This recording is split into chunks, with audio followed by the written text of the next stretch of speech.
पूर्वोत्तर जनजाति शिक्षा समिति के रजत जयंती वर्ष के उपलक्ष्य में आयोजित 2 दिवसीय पूर्वोत्तर जनजाति संस्कृति महोत्सव का दिसपुर लास्ट गेट स्थित PWD सभागार एवं प्रशिक्षण केंद्र में आनंद मूर्ति गुरु मां ने भारत माता के चित्र के आगे दीप प्रज्वलित कर समारोह का शुभारंभ किया।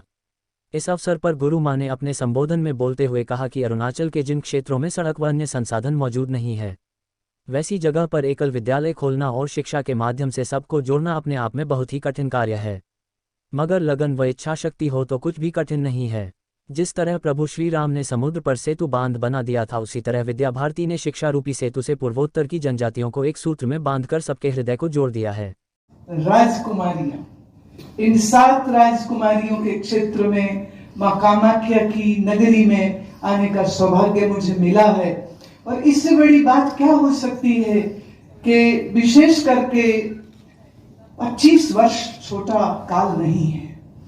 25 वर्ष, अभी आप सुन रहे थे हमारे सम्माननीय श्री साई तगत जी कह रहे थे कि जहां सड़क नहीं, जहां संपर्क करने के माध्यम नहीं, साधन नहीं है, ऐसी जगह में शिक्षा की बात करना, एकल विद्यालय खोलना, भारत के साथ मुख्यधारा के साथ शिक्षा के माध्यम से सबको जोड़ना, एक अपने आप में बहुत ही कठिन कार्य है। लेकिन मैं ये समझती हूँ कि कुछ भी कठिन रह नहीं जाता है। हमारे प्रभु श्री राम तो समंदर के ऊपर बांध बना देते हैं, तो अगर इन नॉर्थ ईस्ट की सभी जनजातियों के दिलों में बांध इस विद्या भारती ने बना दिए हैं, सबको जोड़ दिया है, सबके हृदयों को जोड़ दिया है, और जोड़ने का साधन रहा शिक्षा, एजुकेशन। मैं हमेशा बोलती हूँ कि हमें हमारे सब मंदिर बहुत प्रिय है, हमारे सब देवस्थान प्रिय है, हमारे सब तीर्थ प्रिय है, लेकिन सबसे उत्तम तीर्थ अगर कोई है तो मेरी दृष्टि में वो एक आचार्य होता है। जो आचार्य है वो जीवंत नारायण रूप उस बालिका को अपने भीतर की उन शक्तियों को पहचानने का अवसर देते हैं। बिना शिक्षा के वो भारत कभी न था, न है, न हो सकता है। ये जो भी कुछ आज हम देख रहे हैं, ये हमारे आचार्यों की शिक्षा दान की वजह से। अगर उन्होंने शिक्षा नहीं दी होती तो मैंने कहा तो फिर ये आंकड़ा तो 1000 तक तो छू जाना चाहिए, तो थोड़ा ही दूर है, ज्यादा दूर नहीं है।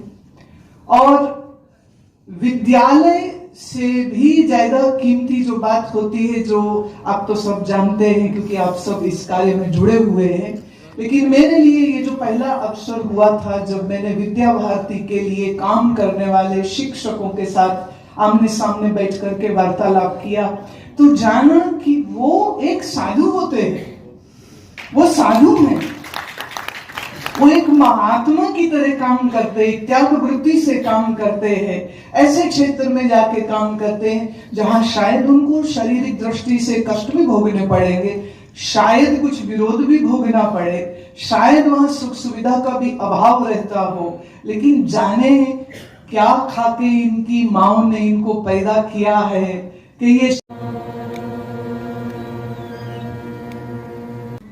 हमारी समिति का कार्य गुवाहाटी से संचालित हो रहा है।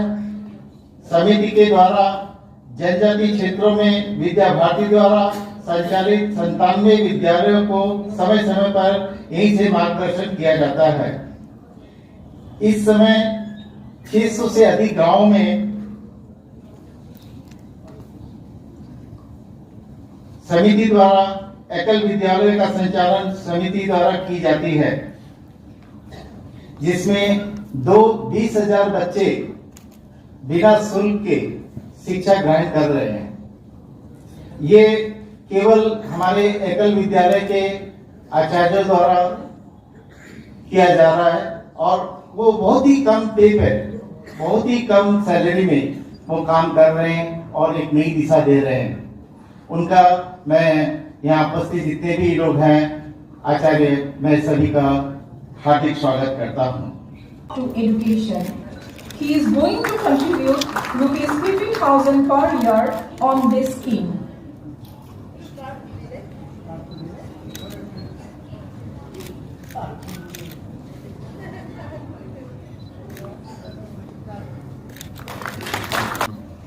contributing enough for organizing the Krishna Chandra Gandhi Award since its inception, that is 2007.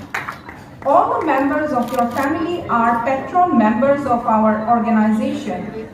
You always provided financial support for the felicitation ceremony of meritorious students of Shiksha Shiksha Samiti, Assam.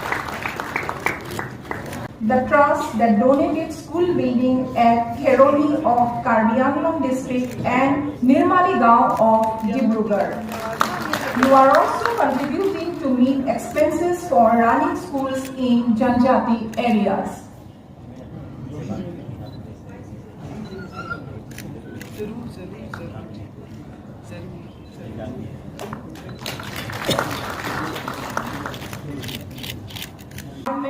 To underprivileged girls is truly admirable. Your efforts have not only empowered these girls but also helped in preserving their cultural heritage. More than 80 girls from Northeast studying there.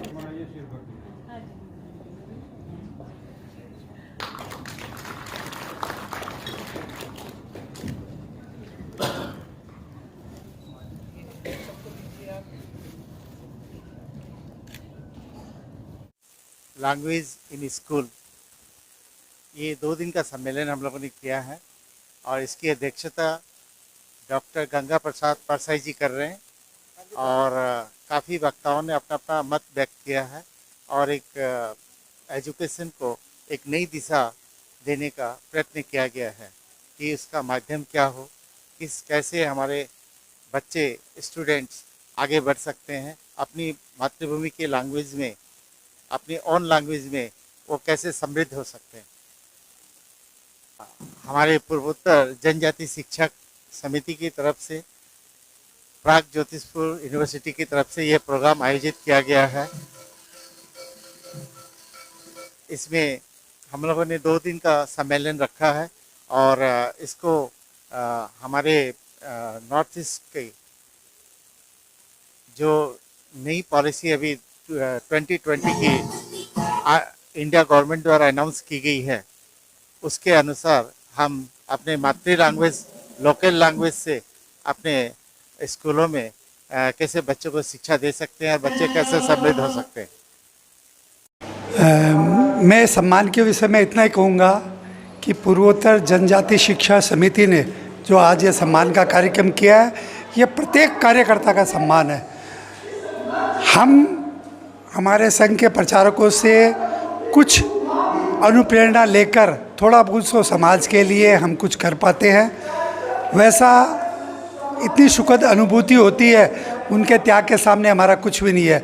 फिर भी उन्होंने हमने जैसे छोटे छोटे कार्यकर्ताओं जो इस संगठन के लिए कुछ कर रहे हैं, तो उसका जो एक सम्मान का कार्यक्रम किया, सही में यह बहुत सुखद अनुभूति है और आशा करता हूँ सभी कार्यकर्ता इससे बहुत प्रेरणा लेंगे और पूर्वोत्तर जनजाति शिक्षा समिति के रजत जयंती उत्सव के उपरांत सभी तन मन और धन से इस संगठन के साथ जुड़ के मात्र भारती पे अपना कुछ कर पाने का जो सभी के दिल में ख्वाहिश होती है, उसको संपूर्ण करने में इनका कदम से कदम मिला के आगे बढ़ेंगे।